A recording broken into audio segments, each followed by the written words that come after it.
This episode is brought to you by Shopify. Whether you're selling a little or a lot, Shopify helps you do your thing, however you cha-ching. From the launch your online shop stage, all the way to the we just hit 1 million orders stage. No matter what stage you're in, Shopify's there to help you grow. Sign up for a $1 per month trial period at shopify.com/special offer, all lowercase.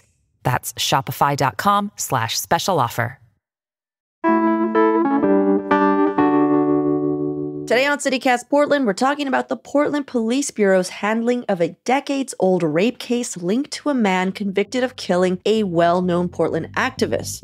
We're also talking about the need for more workforce to staff all the additional mental health and drug treatment beds funded in this year's legislative session. And we're also looking into the Moda Center Court's irregular three-point lines discovered by a fan at this year's Women's March Madness Games. Joining me on this week's Roundup are OPB producer and podcast host of The Evergreen, Jen Chavez, and our very own executive producer, John Notarianni. It's Friday, April 5th. I'm Claudia Meza, and this is what Portland's talking about.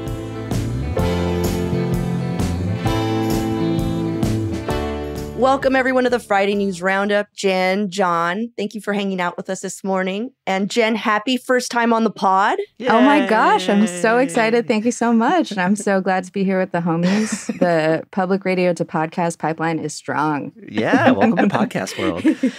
Man. Well, for all of our new listeners, today is the day we break down some of the biggest local stories of the week with some of the best and brightest journalists in town. But before we head over to the news, I like to ask our guests an opening question so you can get to know them a little better, so we can avoid all the who you? Who this? So for this week's question, I was wondering how each of you would be spending 503 Day. Jen, if you're not aware, this is a very real holiday that we're trying to make happen. May 3rd or 503. It's going to be an official Portland holiday. Hear me out. We think we deserve one. That's it.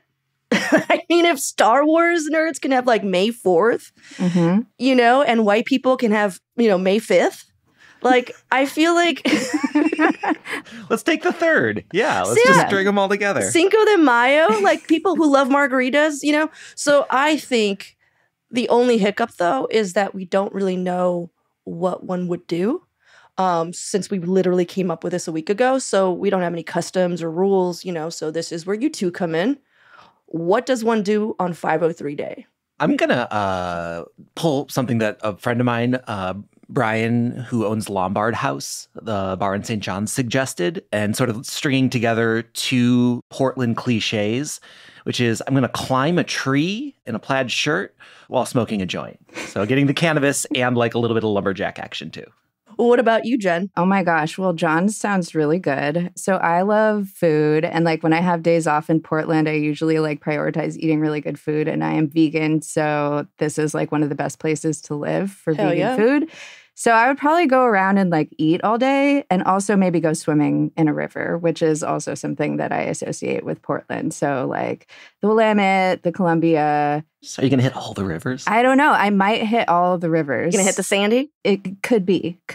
And I could bring the food with me. Are you going to go up, hit Washougal? Yeah, perhaps. Are you going to hit the Clackamas? Oh my gosh, there are so many options for 503 Day. I'm ready. This is a thing now. Thank you, CityCast Portland. What about you, Claudia? What's your take? Well, mine is more along the lines of a listener who wrote in to give us their idea. Yvonne suggested that she thinks 503 should be a beautification day. Kind of like MLK Day, you clean up trash, clear street drains, plant native trees and flowers, make art and give it away. I'm reading what she wrote. It's really sweet. Play music on your stoop or in your front yard. And that piece, play music on your stoop or in your front yard, actually did catch my attention because I don't know if you guys know this, but in Massachusetts, I don't know if it's Somerville or one of those neighborhoods in Boston, what they do in the summer is they have these porch concerts, and you can go all around the neighborhood and people are just out on their porch, bands are just playing, and it's so much fun. And they're just kegs out and people are just passing out beers, and I'm just that to me seems like a super Portland thing. Yes. Oh my gosh, yeah. And at the beginning of May, it's probably going to be nice out. I like it. All right, let's do all these things, please. If I think that it's possible to fit all these things into one day. Yeah. Neighborhood party. If you got one, share it. Or if you got one, play it. Yeah. We'll show up. Hang out on the porch. Yeah. All right. Well, thanks, you guys. I really appreciate your suggestions. Anyone listening, if you have your own suggestions, please write it in. Yeah, portland@citycast.fm is our email address. I don't have the phone number memorized, I'm sorry, but it is in the show notes of this episode. Hell yeah. Awesome. Well, story update real quick. Last night, John, I got an Instagram from the producers of Thesis. Yeah. Want to rattle off a little bit of the story that you brought in a few months ago? Yeah, I mean, so Thesis, amazing, long-running sort of hip-hop performance night, had been at Kelly's Olympian downtown for many years, and they had a kind of ugly breakup with that venue. And they had announced that they were looking for a new home and were in talks with some places, but it hadn't been announced until, I imagine this is where you're leading us into, Claudia? Yeah, I guess just to rip the magic from your hands, these are taped a day before. We're not taping them at like 4 a.m. and then you get them. So today is Thursday, and today will be the first show that Thesis has at their new venue home, which is Lollipop Shop. So it is continuing. And so next May, it'll also happen at Lollipop Shop. Just relaying that to everybody who hasn't checked that out. I mean, it is like Portland's premier hip hop showcase, so you should definitely go check it out. Oh, that's such good news. I'm so happy to hear about that too. The Thesis is awesome. So Yeah. Thank you for the news update. Of course. All right, on to the news of the week. Jen, what did you bring us? Yeah. Okay. So I want to talk about a story by my colleague, OPB News editor Ryan Hass, that I read last week, and I want to bring it to share with the class because I really haven't been able to stop thinking about it. I do want to say this story is pretty heavy. I just want to give your listeners a heads up that I'll be talking about sexual assault and homicide. So everyone take care of yourselves because we love you. Okay, this story involves Christopher Knipe, and this is the man who killed activist Sean Kelliher in 2019 with his car. This happened in Northeast Portland near the Bar Cider riot. Knipe crashed his SUV into Kelliher, fled the scene with 2 other people, and left the car behind. So Knipe was arrested nearly 3 years later in 2022, pled guilty to first-degree manslaughter, got 17-year sentence. And it's important to say before I get into the latest developments that this story is about, that the evidence used by detectives that led to a confession from Knipe in the homicide case, which was years after it happened, is surveillance footage that the police got in the early days of the investigation. And at the time, there was a lot of criticism that PPB had slow-walked the case. And I mean, there is evidence that supports that idea. Like the fact that these things that led to his arrest were things that the police had much earlier. And Kelliher's family strongly felt that this slow police response happened because of who he was, because he was an anti-fascist and political bias. And I do want to say Ryan and some of our former colleagues, Sergio Olmos and Jonathan Levinson, worked together on this great investigative podcast series about this called Dying for a Fight, which you can check out for much more detail. Okay, so this story that came out last week, one of the other things that happened in the early days of this investigation was that DNA evidence gathered from the car from the steering wheel linked Knipe's DNA to a rape case from years before. It had come up as a match to a rape kit from 2003.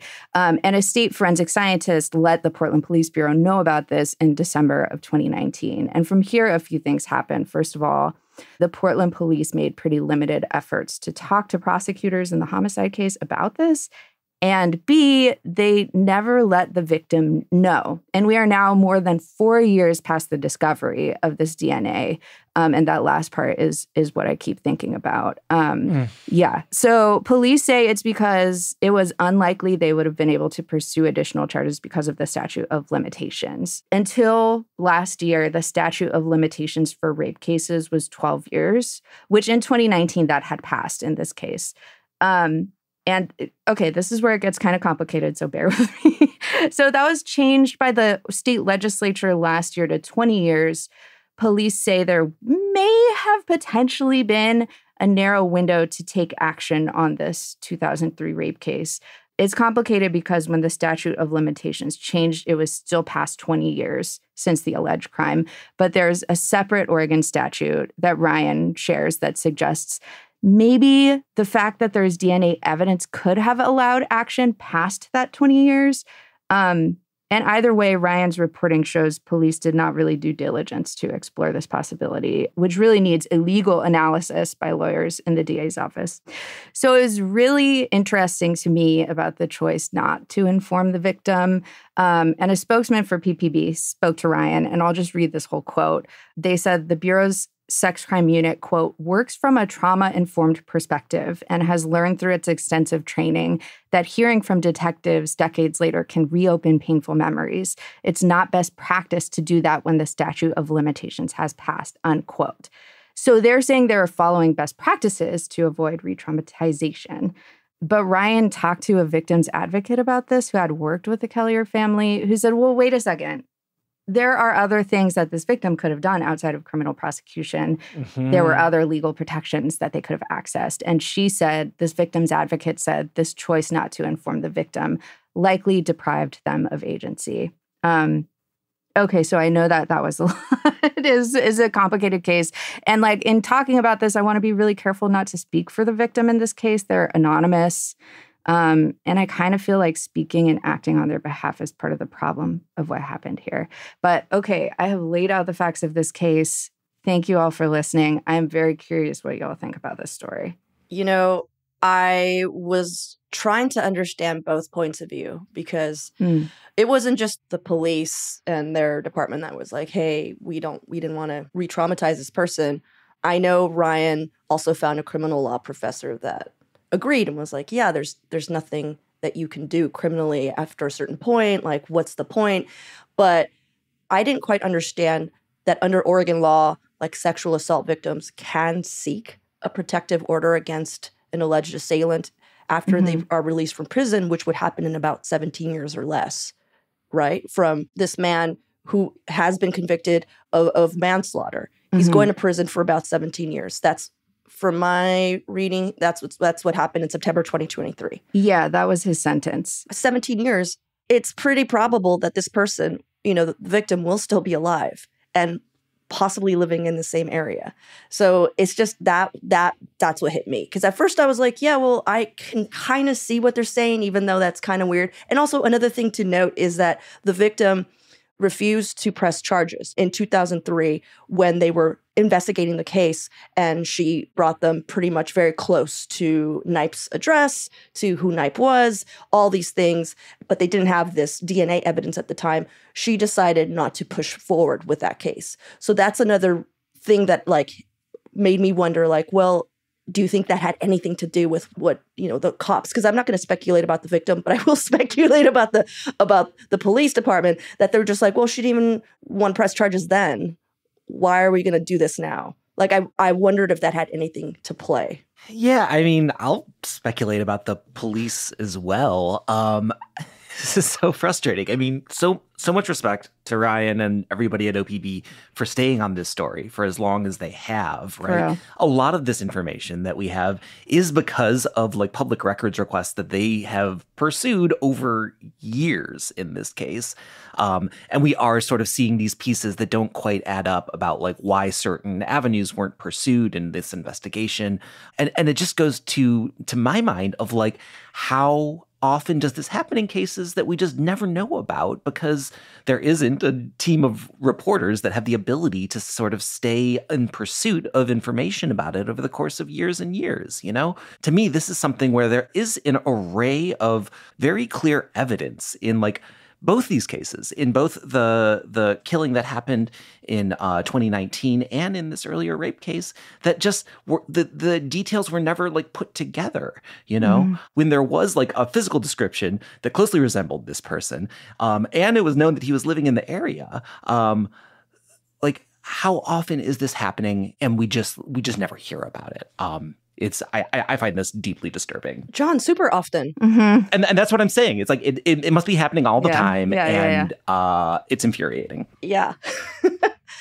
I'm sorry. I'm laughing because it's just like when a man is like, how often? Why am I pulling my punches on that one? You're like, come on, just say it. Just say it, John. They're like, John, there are literally statistics every few minutes. I'm like, oh no, all the time. That's how often that happens, unfortunately. But with this case, like you said, in 2003, it's so sad because the law is such that a victim, just like this victim, didn't want to press charges for a plethora of reasons, right? But one of them that was noted was she said, I don't have the money to pay for the sexual assault medical procedures. Can you, like, that alone? I was just like, oh my God, Yeah. First of all, I mean, like, this story leaves me very curious about the best practices that are being referred to here. Like, I wish that more information about that had been provided to Ryan in his reporting. Like, I do appreciate deeply a desire not to re-traumatize someone, but I kind of want to know more about this assertion that this was a reason not to disclose this information. My one main thing that I'm thinking about with this case is that, like, sexual assault itself is all about denying people of agency and autonomy and power. And, like, because of that, for me, I think one of the most important things that can be done for sexual assault survivors is to make sure that they have agency and autonomy in everything that happens afterwards. And, we're talking about one example is like the choice whether not to press charges. There are many valid reasons a person might choose to not do that. It is not at all an indication of whether or not something actually happened, like people sometimes claim. Yes. And I think victims deserve that choice. And in this case, I don't know. I feel like there was relevant information that could have led to whatever choice of what to do with it after that. And that information was not provided. So when thinking in this framework of like a choice, this choice was made by police. It revolved around their assessment of whether criminal prosecution was possible or not. And like criminal prosecution is not the only avenue to address a sexual assault or from like a victim standpoint to move forward from a sexual assault or to protect oneself. And so what I keep coming back to is that victim's advocate had said like this person was likely deprived of their agency. Because to me, when thinking about this issue, like that is really important tool for survivors of crimes like this. So that's what my mind keeps coming to. Well, let's take a quick break here, and when we come back, more headlines of the week.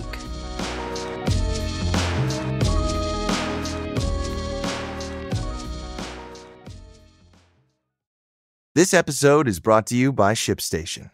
If you run an e-commerce business, you know how much work it takes to produce something great while dealing with complicated shipping issues. That's why over 130,000 companies have turned to ShipStation, an innovative tool that allows you to focus less on shipping and more on building your brand.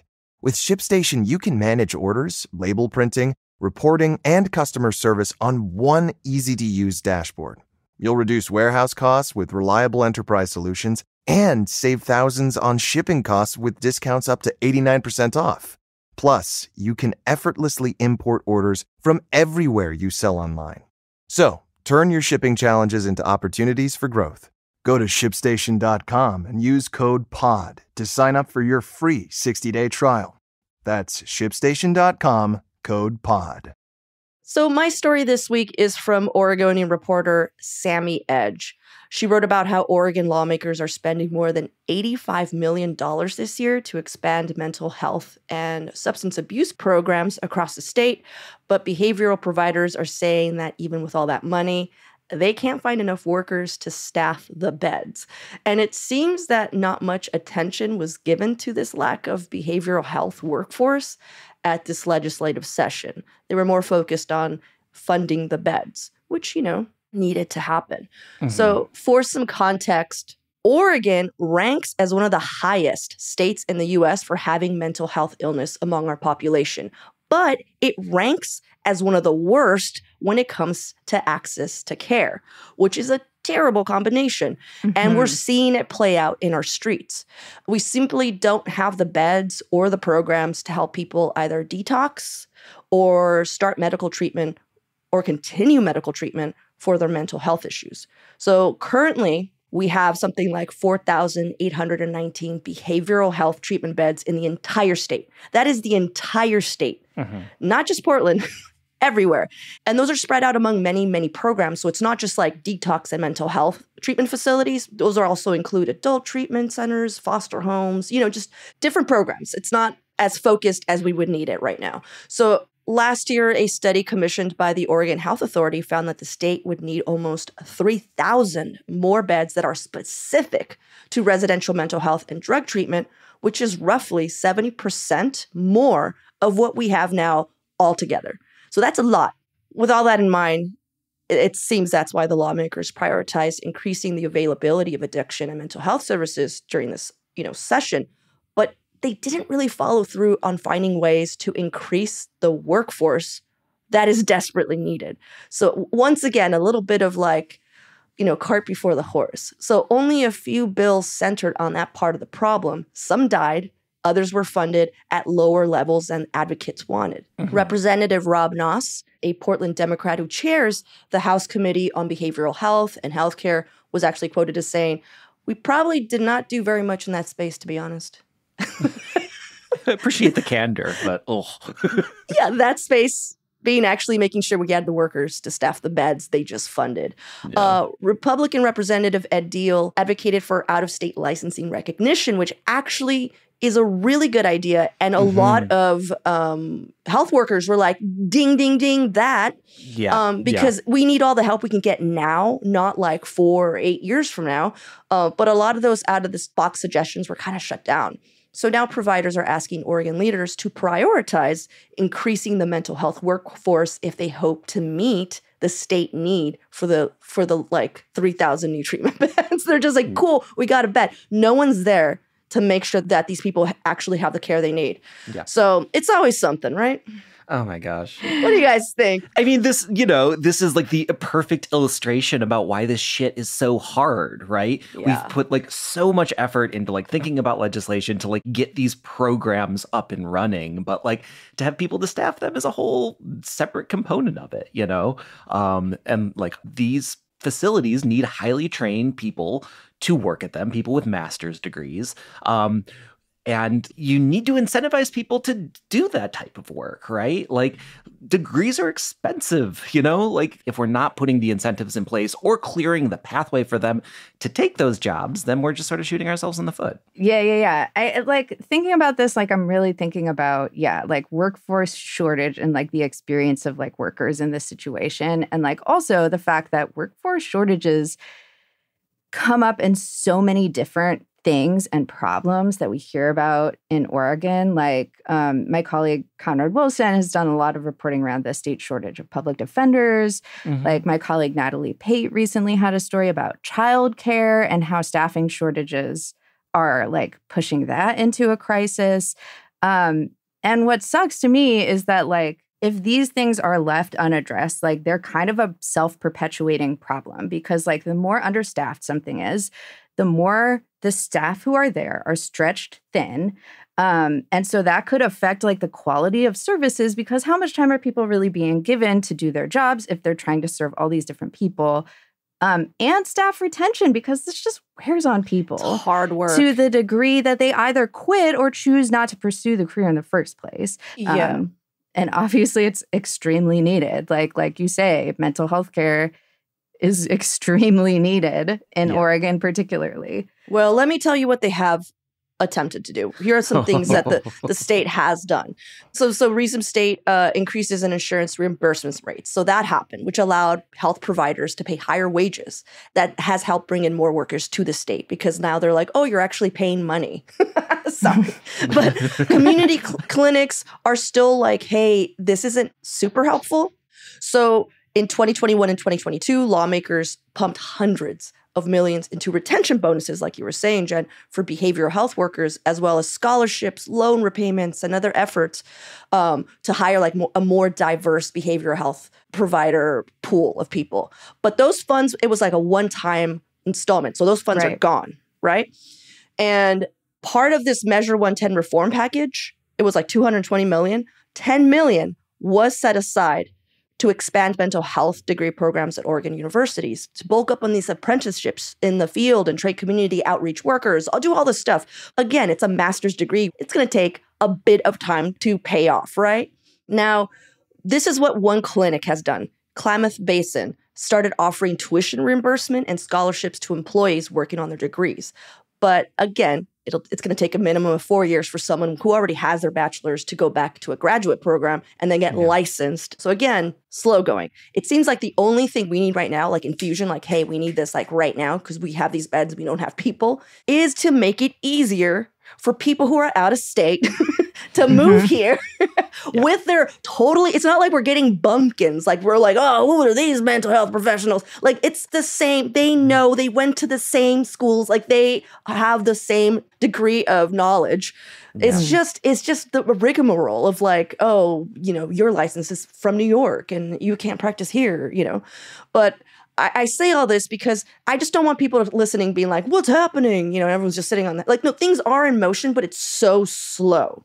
Yeah. So another thing that happened, this is like my favorite part. I love when there's a work group, but the legislative has mandated a work group to study these workforce challenges, but they're not expected to make recommendations for improving the hiring pipeline until 2025. Until December 15th, 2025, the end of 2025. But I did look, I was like, well, who's in the workforce? And luckily they are talking to like actual behavioral health providers and people. It's not just a bunch of like legislators being like, this is what I think. You know what I mean? They're not like talking to just, what I think is going to happen at the end, John? They're going to be like, you know what we should do? December 16th, 2025, they're like, I think we should make it easier for people from out of state to work here in Oregon. Exactly. In a year and 8 months, they're going to be like, yep, this is a problem. We should really do something about it. we really need to act on this now. I happen to have a little bit of insight of how county clinics are staffed and are working. And let me just tell you, if the behavioral part of that is run just the same way, everyone's going to run ragged because people are leaving clinics, like county clinics, state clinic, whatever, for jobs that pay more, for jobs that have patients that have less issues. It's easier work. And they're not working 12 hours a day, which is what is happening to a lot of these, not just, this is all health workers, but there are easier gigs. Yeah. And I feel like state and county clinics have to think about that a bit more because right now they're just like running on fumes and it's just like you need to like from the inside figure out how to, bring in more workers and keep them because you might have like the brightest, optimistic, sweetest health provider that wants to come in and just like do all this good, but 2 years of just squashing them, they're out. Yeah. Or like 6 months or whatever. You know what I mean? We can't just rely on people like with a sense of personal mission doing this work out of the goodness of their hearts. Exactly. Right? Like that just doesn't work. Anyhow. Well, John, lighten the mood here. Let's have a little palate cleanser. We just went from, oh my God, seriously, like, bring us home. You guys want to talk about basketball? You guys like basketball? Let's talk about basketball. Portland hosted part of the NCAA women's basketball tournament this past weekend. Sweet 16, Elite 8 in town. Also, Oregon State was playing, but they lost to South Carolina out in Albany, which is kind of a bummer. They had like the tournament at home and they still had to travel across the country to play a game. I don't know. That's dumb.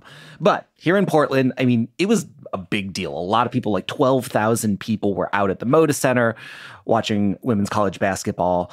But that is not what I'm here to talk about. I'm here to talk about the controversy over the 3-point line at the Moda Center. I'm like obsessed with this person who is the center of the story. So please continue, John. Please continue. Oh my God. Yes. So, there were games going on for like days and days and days. There was like 4 full games that happened until somebody popped up and was like, wait, that 3-point line is not the same as that 3-point line. And this guy saw it like from way in the stands. He just like called it out, Michael McGrath. And Rachel Saslow at Willamette Week did us all the great favor of finding this guy and asking him about how he discovered from like just looking at the court for 1 minute that the one side of the three-point line was 9 inches shorter than the other one. To benefit who? I mean, over the course of a whole game, it isn't actually an advantage because they do switch sides. But like, you know, depending on the play, like if it's a close game, like that could make a big difference if like someone hits a shot or someone doesn't. So I don't know. I could keep going on about this for a long time. Like, what jumped out at you with this guy? You love this guy, Jen. Yeah, I do love this guy because, like, a couple things. First of all, he was so shocked and blown away that no one else noticed this. And, like, I looked at the photo and knowing what I was looking for, I was like, okay, it looks a little different. But he's in, like, the nosebleeds. And he says he talked to the person next to him. And he was like, how did you not notice this? Like, is everyone insane? And like, I also love all the personal details like that made him someone that would notice this. Like, he's a lawyer and he says a big part of his job is proofreading things for accuracy. And he said his wife was like, oh, I'm not surprised. You like trim the Christmas tree to make sure all the like branches are straight. And he's like, well, yeah, obviously I paid $80 for it and it needs to look right. And I'm like, okay. And then lastly, my favorite part about him is that at the end of this interview, he said if he would have had to walk down to the court, he may not have mentioned it at all. So like, I identify with this man. Like if I had to like... He's just like sitting in the nosebleeds. Like if he had to actually walk down, he's like, you know, so... But he was clearly like fuming over this detail. Just like, how can you not see this? You know what I'm loving is I just want to give a shout out to the reporter whose story we're talking about, Rachel Saslow, because she has a way of writing these details for the people that she's writing where I'm just, sometimes they just seem so random, but like it brings you that person. And she does such a good job of that. But yeah, the picture to me, I saw the picture and I was like, yeah, that looks totally off. But I don't play basketball. I don't watch basketball. And so to me, I was just like, yeah, I don't know, man. Like, that does seem like a weird thing that nobody else would notice if this was like your game. You know what I mean? Yeah. Yeah. Oh, it's so funny. And then there's like the photos of like the game being stopped in progress and like the refs coming out with like a measuring tape. Wait, that's what happened? Yes. Yeah. Props to whoever like had the measuring tape on hand, but there's photos of them coming out and measuring it and being like, yeah, it's not the same. So then they got together with the coaches and are like, what do we do? What game was being played at that moment? It was North Carolina versus Texas. And, you know, the coaches got together and like eventually decided that they're just going to keep playing the game. They're like, well, we're already halfway in. I may as well just finish this game out. And then they did actually fix it before the next game happened. But yeah. How do you fix that? Did this paint a new one? Or? Paint, I guess. Sticker? Like just put some duct tape? Yeah, just duct tape arrow. Just an arrow that just was like, no, here's the line. Oh my God.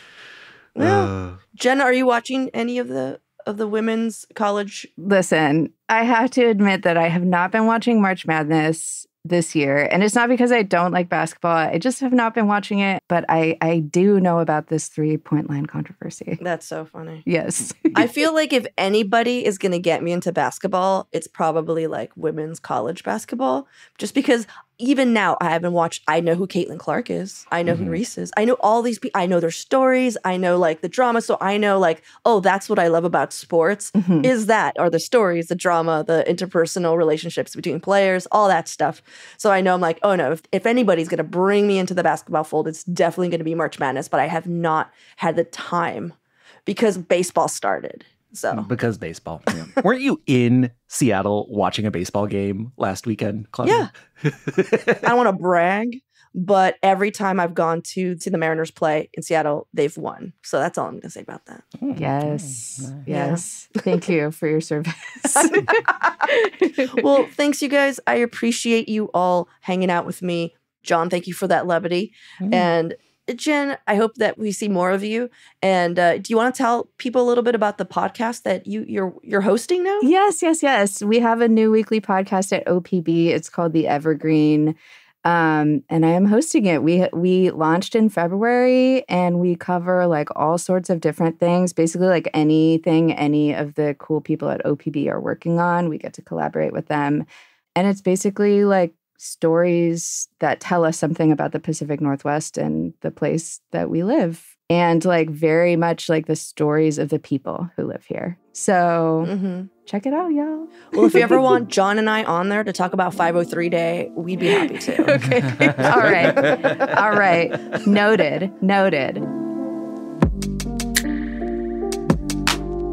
That's all for today here on CityCast Portland. Thank you so much for listening. Our executive producer is John Natariani. Our producer is Julia Fiaioni. Our newsletter editor is Rachel Monahan. And our host is me, Claudia Meza. Original music by Jenny Conley and Stephen Drizos. Additional music by Epidemic Sound and All the Kimonos. We'll be back Monday morning with more from around the city. Until then, see you at Slim's.